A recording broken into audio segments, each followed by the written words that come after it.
In today's video, I'm going to teach you how to create a Trello workspace. Whether you're organizing your personal projects or managing a team, Trello can be an invaluable tool. By the end of this guide, you'll be able to set up your very own workspace with ease, so let's jump right in.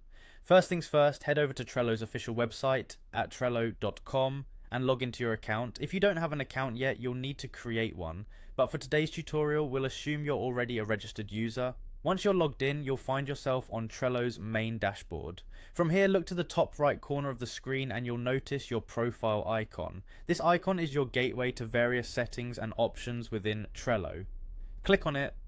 After clicking on your profile icon, a drop-down menu will appear. One of the options you'll see is Create Workspace. Go ahead and select this option. This is the starting point for setting up your new organized space. Now you'll be prompted to fill in some details about your workspace.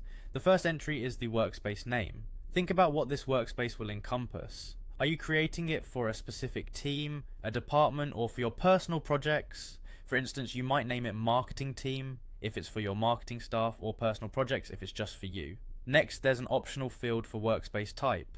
Depending on what you're using it for, you can select from categories like business, education, non-profit, and so on.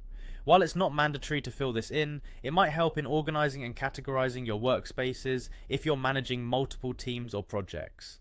The following field is the workspace description, and again, it's optional. If you want, you can provide a bit more context or a summary here to clarify what this workspace is about for anyone you invite later on.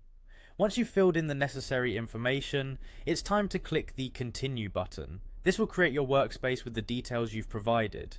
Now here comes a collaborative step.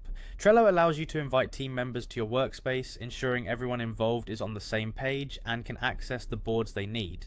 You'll be able to add individuals by their email addresses, sending them invitations right from Trello. However, if you're planning to work solo for now, you can simply skip this step. And there you have it, you've successfully created a Trello workspace. You can now start creating boards, adding cards, and getting organized. Remember, the flexibility of Trello allows you to tailor everything to fit your workflow perfectly. Thanks for tuning in and happy organizing.